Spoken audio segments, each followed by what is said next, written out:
Hello everybody, எல்லாருக்கும் வணக்கம். Welcome to Pierce home style Tamil. இன்றைக்கி நம்ம சேனலில் ஒரு சூப்பரான புதினா கொத்தமல்லி துவையல் செய்யலாங்க.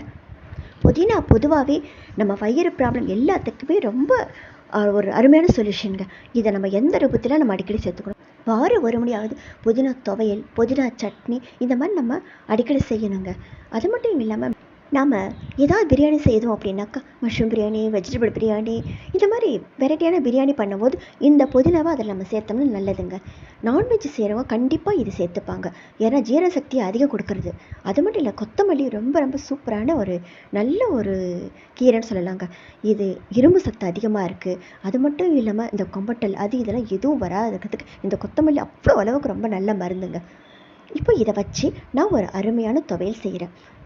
நீங்கள் நிறைய வீடியோ பார்த்துருப்பீங்க, புதினா துவையல் விதவிதமாக வேறு மாடலில் செய்வாங்க. நான் இந்த மாடல் செய்கிறேன். இது பிகினர்ஸ்க்கும் ரொம்ப ஈஸியாக இருக்கும், அதே சமயம் ரொம்ப சிம்பிளான மெத்தட் தாங்க இது நம்ம செய்கிறது. இதை நான் ஒரு கைப்பிடி புதினா, ஒரு கைப்பிடி கொத்தமல்லி தான் எடுத்துருக்கேன். புதினா ரொம்ப நான் அதிகம் சேர்க்க மாட்டேன், ஏன்னாக்கா அந்த புதினாவோட ஃப்ளேவர் அதிகமாக இருந்துச்சு அப்படின்னாக்கா நமக்கு சாப்பிட்றதுக்கு விட கொத்தமல்லி டேஸ்ட் இருந்தால் தாங்க ரொம்ப நல்லா இருக்கும். அதனால் நான் எல்லாத்துலேயுமே கொத்தமல்லி கொஞ்சம் அதிகமாக போட்டுருவேன். இப்போ இதுக்கு என்னென்ன வேணும்னு நம்ம பார்க்கலாம் வாங்க. நான் ஒரு கைப்பிடி அளவுக்கு புதினா எடுத்திருக்கேன், அதான் ஒரு கட்டு அளவுக்கு புதினாங்க. அதை கிள்ளிட்டு சுத்தமாக வாஷ் பண்ணி எடுத்துடணுங்க. ரொம்ப நேரம் தண்ணியில் ஊற வைக்காதீங்க, அப்புறம் கசப்பு கொடுத்துரும். அதனால் உடனே வாஷ் பண்ணி உடனே எடுத்துடணும். இப்போ இதுக்கு தேவையான காரம் பார்க்கலாம். நான் ஒரு 2.5 மிளகாய் எடுத்திருக்கேன்.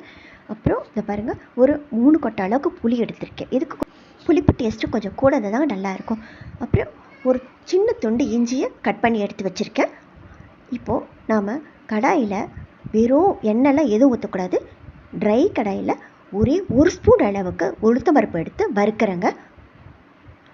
கொஞ்சம் செவக்கிற அளவுக்கு நம்ம வறுத்து தனியாக எடுத்து வச்சுக்கணும். இதுக்கு உளுத்தம்பருப்பு நான் அதிகம் போட மாட்டேன், சும்மா 1 ஸ்பூன் அளவுக்கு நான் போட்டிருக்கேன், அவ்வளோதான். இது பாருங்கள், செவக்க வச்சு வறுத்து நான் எடுத்து வச்சுட்டேன் பாருங்கள். இப்போ நம்ம துவையல் செய்ய ஆரம்பிக்கலாம். நான் கடாயில் ஒரு 3 ஸ்பூன் அளவுக்கு எண்ணெய் ஊற்றிருக்கேன்.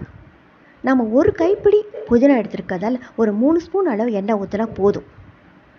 எண்ணெய் காஞ்ச உடனேயே நாம் எடுத்து வச்சுருக்க காஞ்ச மிளகாவை அதில் நம்ம போட்டுடுறோங்க. காரம் நான் இவ்வளோ போட்டிருக்கேன். உங்களுக்கு அதிகம் வேணும்னாலும் நீங்கள் அதிகமாக போட்டுக்கலாம், கம்மி வேணுனாலும் கம்மியாக போட்டுக்கலாம். கூடவே நாம் எடுத்து வச்சுருக்க புளியை அதுக்கு முந்தி புளியை வாஷ் பண்ணிக்கணுங்க. வாஷ் பண்ணிவிட்டு நம்ம போடணும். புளி, இஞ்சி இதையும் போட்டு நம்ம வதக்கிடுறோம். புளி நம்ம அரைக்கும் போது போடக்கூடாது, இப்படி அரைச்சி போட்டிங்கன்னாக்க புளி உங்களுக்கு சீக்கிரம் மசிஞ்சிடும். இப்போ நம்ம அலசி எடுத்து வச்சுருக்க புதினாவையும் அதில் போட்டு நம்ம வதக்குறோங்க. இங்கே பாருங்கள், ஒரு கைப்பிடி அளவுக்கு புதினா இருக்குது. இது வதக்க அப்படி கம்ப்ளீட்டாக சுருக்கிட்டு பாருங்கள். பார்த்தீங்களா எவ்வளோ அளவுக்கு சுருங்கிடுச்சு பார்த்தீங்களா? இப்போ புதினா இருக்கிற இடமே தெரியல பாருங்கள். இப்போ நான் அதில் இருக்க மிளகாய், இஞ்சி தனியாக எடுத்துட்டேன். இதை முதல்ல நான் அரைச்சி எடுத்துக்க போகிறேன் நான். இப்போ இதை வதக்கிட்டு இருக்கும்போது இதுக்கு நான் ஒரு 10 பல்லு பூண்டு போட போகிறேங்க. இதையும் போட்டு லைட்டாக வறுக்கிறோம். இந்த பூண்டு ரொம்ப வதங்கக்கூடாது, அந்த பச்சை வாசல் லைட்டாக அந்த துவையில் இருந்ததாங்க டேஸ்ட் ரொம்ப அருமையாக இருக்கும். ரொம்ப நேரம் வதக்க வேண்டாம், ஜஸ்ட்டு 1 நிமிஷம் வதக்கினா போதும், ரொம்ப நேரம் வதக்க வேண்டாம். இப்போ நான் இதுக்கு ஒரு கட்டு அளவுக்கு, அதாவது ஒரு கைப்பிடி அளவுக்கு கொத்தமல்லி எடுத்திருக்கேன். புதினா அளவிட எனக்கு கொத்தமல்லி அளவு கொஞ்சம் கூட வச்சுருக்கேன் நான். அந்த காம்பெல்லாம் வேஸ்ட் பண்ண மாட்டேங்க. இந்த காம்பெல்லாம் துவையில் போட்டுப்பேன் நான். நம்ம சாம்பார் ரசத்தில் போட்டோம்னா நம்மளால் அது சாப்பிட முடியாது. ஸோ இந்த மாதிரி துவையில் நம்ம போட்டுப்போம். இதையும் நான் கிள்ளி வாஷ் பண்ணி எடுத்து வச்சுருக்கேன். இப்போ இதை நான் இப்போ வதக்கி வச்சுருக்க புதினாவில் நான் சேர்த்துடுறேன். இதையும் நல்லா கம்ப்ளீட்டாக வாஷ் பண்ணிடணுங்க, மண்ணெல்லாம் இருக்கும், தண்ணி போக நாம் இப்போ எடுத்து அதில் போட்டுடுறோம். கொத்தமல்லியை போட்டுட்டு ஜஸ்ட்டு ஒரே ஒரு பரட்டுட்டு உடனே ஸ்டவ் ஆஃப் பண்ணிடுங்க. கொத்தமல்லியை வதக்கக்கூடாது,